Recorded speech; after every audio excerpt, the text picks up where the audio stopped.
Gaya ng MMDA, pati mga traffic enforcer sa Pangasinan, merong heat stroke break. Madalas raw kasing sumama ang pakiramdam ng ilan sa kanila dahil sa sobrang init. Kaya unang balita live si Russell Simorio ng GMA Regional TV, 1 North Central Luzon. Russell.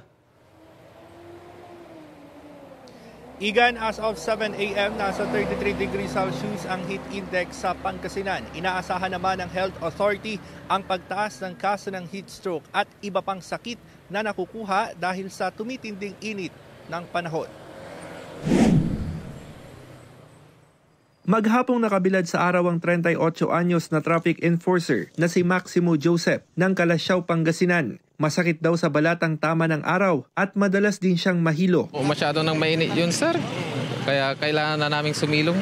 Ganito rin ang dinaranas ng traffic enforcer na si Jesse. Medyo hinihilo kaya kailangan namin sumilong talaga. Kaya kailangan din namin ng tubig. Nauna nang sinabi ng Public Order and Safety Office o POSO na meron silang ipinatutupad na heat stroke break o yung pagbibigay pahintulot na sumilong ang mga enforcer mula 2 p.m. hanggang 3:30 p.m. nakasagsagan ng init ng panahon. Inaasahan na raw ng Center for Health Development Ilocos ang mga kaso ng heat exhaustion o heat stroke. Ngayong mataas na rin ang naitatalang heat index o damang init sa katawan. Binuksan na sa mga pampublikong ospital ang fast lane para sa mga biktima ng heat stroke at heat exhaustion. Usually sir, pag may mga heat stroke kasi sir, dinadiretso na sila sa emergency room. Kung saan mabilis po no, yung pagkita doon po sa ating mga pasyente po na may ganitong karamdaman.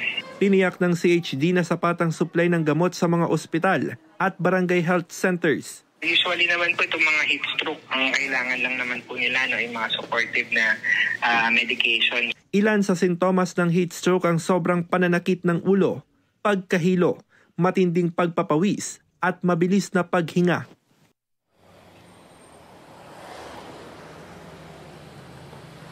Igan, ayon sa Public Order and Safety Office, epektibo lamang itong ang heat stroke break kapag walang traffic.